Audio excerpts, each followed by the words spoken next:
वाल्मीकि नगर में राष्ट्रीय जनता दल के उम्मीदवार की जमानत जब्त हो जाएगी। दीपक यादव खुद अपने मुंह से अपने फ़ोन से मेरे को फ़ोन पे कहा, ओवर कॉन्फिडेंस में कहा कि नहीं नहीं वो जो मुझे लेन देन करनी है मैंने कर लिया, टिकट मुझे ही मिलेगा। ओवर कॉन्फिडेंस से 20 दिन पहले चुनाव लड़ना था, लेकिन चूंकि गठबंधन में सीट नहीं आई, अश्विनी चौबे जी का टिकट कटा, अफसोस तो है।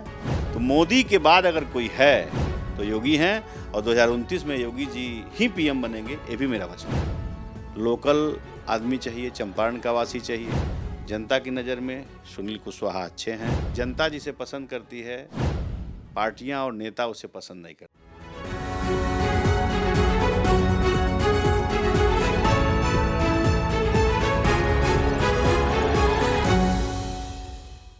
नमस्कार, कैपिटल टीवी बिहार के खास प्रोग्राम में एक बार फिर से आपका स्वागत है। आज हम बात करेंगे राजन तिवारी जी से, भाजपा नेता। उनसे ये समझने की कोशिश करेंगे क्या जो टिकटों का बंटवारा हो रहा है, खासकर वाल्मीकि नगर सीट में जो सीट दिया गया है आरजेडी के प्रत्याशी को, क्या उस प्रत्याशी में दम है या कोई दूसरी सूरत वहां बनेगी।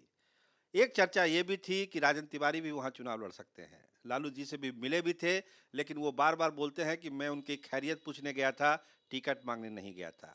खैर, ये तो कहानी अब पुरानी हो गई, लेकिन सबसे बड़ी कहानी है कि वाल्मीकि नगर में होगा क्या, इस पर हम जानते हैं। तो क्या होगा राजन जी वाल्मीकि नगर में? देखिए, अभी आपने कहा कि लालू जी से टिकट के माध्यम से मेरी मुलाकात, टिकट उकट का कोई बात नहीं है। मेरा उनका सन 2000 में जब मैं एमएलए बना था तब से रिश्ते हैं, और आज भी अच्छे रिश्ते हैं, मधुर रिश्ते हैं। लेकिन जहाँ तक कि आप वाल्मीकि नगर की बात करते हैं, तो मेरे देखने से वाल्मीकि नगर में राष्ट्रीय जनता दल के उम्मीदवार की ज़मानत जब्त हो जाएगी। वहाँ स्वर्गीय बैजनाथ प्रसाद महतो जी के लड़के सुनील कुशवाहा लड़ रहे हैं, और उनका घर भी चंपारण में ही है। और जो चुनाव लड़ने आ रहा है ये उद्योगपति बाहर के हैं, पश्चिमी उत्तर प्रदेश के डीपी यादव जी के दामाद हैं, और डीपी यादव जी चर्चित नाम है, आप लोग सब जानते हैं। उससे कोई फ़र्क नहीं पड़ता, लेकिन ये हरियाणा का रहने वाला है, और हरियाणा और चंपारण का कोई रिश्ता थोड़ी ना है। फैक्ट्री लगा लेने से अगर सब लोग चुनाव लड़ के जीत जाएं, तो आज टाटा, बिरला, चाहे अंबानी, ये सब लोग प्रधानमंत्री होते हैं। इसलिए जनता की नज़र में लोकल आदमी चाहिए, चंपारण का वासी चाहिए। जनता की नज़र में सुनील कुशवाहा अच्छे हैं, और हमारा समाज, ब्राह्मण समाज, जिस समाज से हम आते हैं, वो समाज इस बार राम के नाम पर, भगवान श्री राम के नाम पर समझिए कि वोट करेगा एनडीए गठबंधन को। और ख़ासकर मेरा फोकस पश्चिमी चंपारण डॉक्टर संजय प्रसाद जायसवाल जी के साथ है। वो अच्छे वोटों से, मार्जिन से, बहुत अच्छे वोटों से जीतेंगे। वाल्मीकि नगर के लोग तो आपको चाह रहे थे कि राजन तिवारी जी को ही टिकट दिया जाए। देखिए, आज भी वाल्मीकि नगर हो या पश्चिमी चंपारण हो, दोनों की जनता की सिंगल एक पुकार है, राजन तिवारी। लेकिन मैं आपसे एक चीज़ कहूँगा कि जनता जिसे पसंद करती है, पार्टियां और नेता उसे पसंद नहीं करते हैं। तो हो सकता है मेरे में कोई कमी हो। खैर, कोई बात नहीं, पार्टी में हूँ, एनडीए गठबंधन में हूँ। एनडीए जहाँ जहाँ से लड़ेगी वहाँ वहाँ उसकी मदद करेंगे, और जिता करके मोदी जी के हाथों को मजबूत करेंगे। दो सवाल है। एक, दीपक यादव को लेकर आपने कहा कि वो बाहरी हैं और उनकी जमानत जब्त हो जाएगी और उनको टिकट दिया गया, तो क्यों दिया गया टिकट, और जमानत जब्त होने की जो आप बात कर रहे हैं, इसके पीछे आधार क्या है आपका? तो राजनीतिक कीड़ा इसके अंदर घुसा हुआ है। 19 में वो चुनाव लड़ा था भारतीय जनता पार्टी छोड़ करके बहुजन समाज पार्टी से। बहुजन समाज पार्टी से चुनाव लड़ा और जमानत जब्त हो गई। 50 से 60 हज़ार वोट उसको आया था, और फिर वो चुनाव लड़ रहा है 2024 में राष्ट्रीय जनता दल से। तो राष्ट्रीय जनता दल से कद्दावर नेता रघुनाथ झा जी भी लड़े थे। तो रघुनाथ झा जी लड़े थे तो वहाँ पे 40 हज़ार के नीचे ही सिमट गए थे। आरजेडी से लड़े थे, आपको याद होगा, आप तो वरिष्ठ पत्रकार हैं। लेकिन दीपक यादव में कोई काबिलियत नहीं है, तो टिकट क्यों दिया गया? देखिए, जहाँ तक को तो खुद कह रहा है, दीपक यादव खुद कह रहा है। आज से मेरी 10-15 दिन पहले दीपक यादव का मेरे पास फ़ोन आया था, बात हुई थी।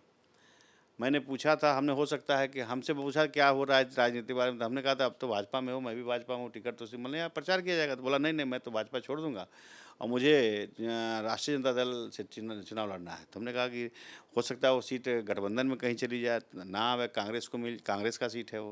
बोला नहीं नहीं, कैसे मिल जाएगा, मुझे सीट मिलेगी। और ओवर कॉन्फिडेंस में 15 दिन पहले ही बोला वो कि मुझे मिलेगा।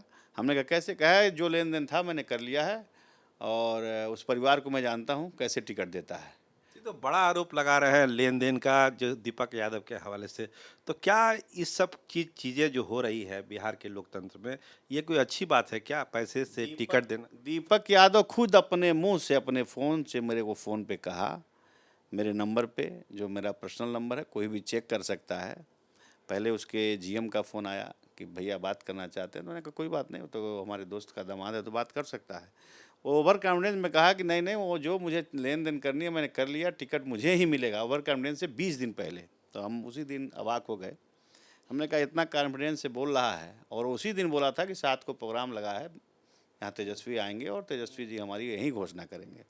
तो खैर 7 आया भी, तेजस्वी जी गए भी, घोषणा भी हुई। तो खैर घोषणा करने से कोई थोड़ी ना जीत जाएगा। मैं आपको आपके चैनल के माध्यम से आज मैं कहता हूँ कि वाल्मीकि नगर कंस्टिट्यूंसी संख्या 1 सुनील कुशवाहा जदयू के उम्मीदवार हैं। देखिएगा आप, 3 लाख से ऊपर वोट से जीतेगा चुनाव। आज मैं कह रहा हूँ आपके सामने, बड़े उत्तेज कर रहा हूँ। देखिए जनता मोदी जी का, कोई इंसान चुनाव थोड़ी ना लड़ रहा है।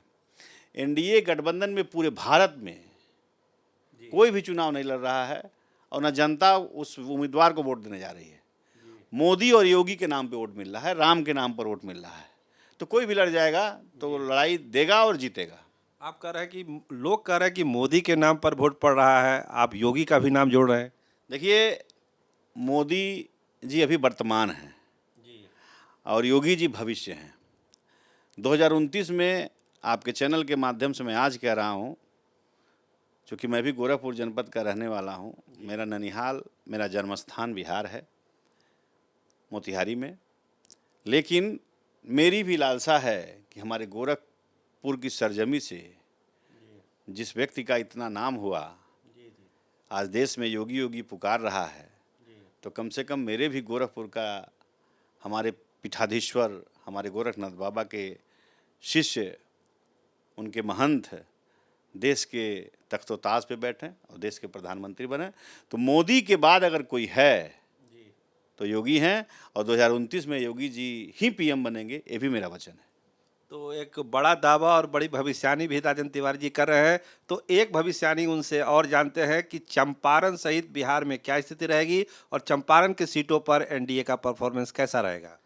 देखिए चंपारण में मैं 2 सीटों पे ज़्यादा फोकस आपको दे के बता रहा हूँ, वाल्मीकि नगर और पश्चिमी चंपारण। डॉक्टर संजय जायसवाल जी और सुनील कुशवाहा जी, ये दोनों लोग सीट जीतेंगे।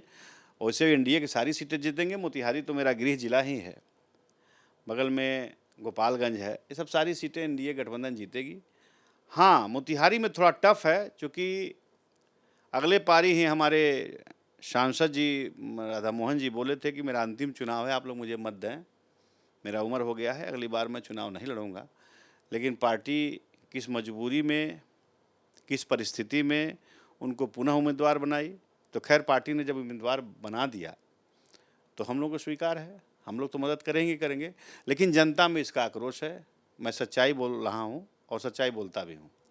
जिस तरीके से पूरे भारत के ब्राह्मणों में सिरमौर नेता अश्विनी चौबे जी थे, अश्विनी चौबे जी पूरे भारत में, और जब विदेश के नेता आए थे और जब एयरपोर्ट पे जाकर धोती कुर्ता पहने और भारतीय संस्कृति सभ्यता का एक नेता पुतिन को रिसीव किया, तो लगता था, पूछे धोती कुर्ता देखकर पुतिन हंसे भी होंगे।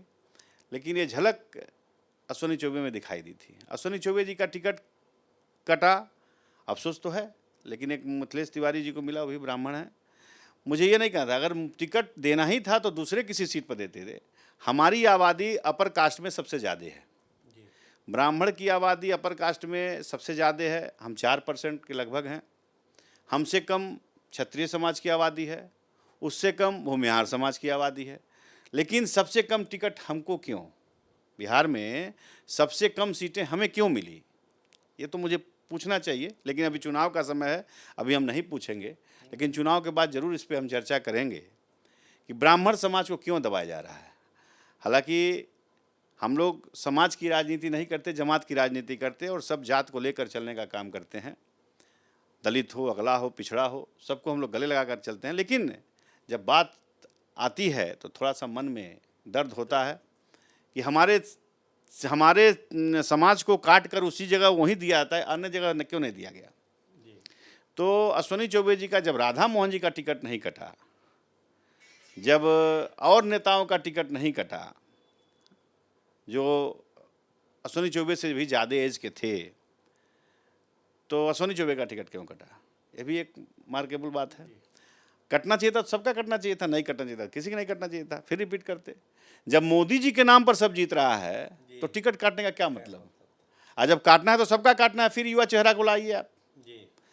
देखिए, नेता कोई नहीं जीत रहा है। अगर नेता को इतना ही दम है तो मोदी जी के चेहरे को माइनस कर दे और कमल के फूल को भूल जाए और चुनाव की लड़के दिखा दे किसी अन्य पार्टी से और जीत जाए तो मैं मोछ मुड़वा लूँगा, राजनीति छोड़ दूंगा। इसलिए मोदी जी के जब नाम पे जीतना है तो टिकट नहीं काटना चाहिए। खैर, अब तो कट गया। हम लोग एनडीए गठबंधन में हैं, बंधे हुए हैं राजनीतिक पार्टी से और अपने धर्म से बंधे हुए हैं, सनातन वंशी हैं। तो हम लोग का जो धर्म कहता है, जो कर्म कहता है, उसके अनुसार हम लोग को एनडीए को मदद करना है और एनडीए को भारी बहुमत से जितवा कर भेजना है। तो ये थे हमारे साथ राजन तिवारी जी, अपना धर्म निभाएंगे, लेकिन जो पीड़ा है ब्राह्मण बिरादरी को कम हिस्सेदारी दी गई है, इसका मुद्दा चुनाव के बाद उठाएंगे। और एक बड़ी बात और बड़ा आरोप लगाया इन्होंने कि जो टिकट दिया गया है वाल्मीकि नगर का, वो लेन देन वाला टिकट है, जनता के बीच उस उम्मीदवार की कोई पैठ नहीं है। इसके अलावा एक बड़ी भविष्यवाणी योगी को लेकर उन्होंने कहा कि 29 का प्रधानमंत्री आदित्यनाथ योगी है।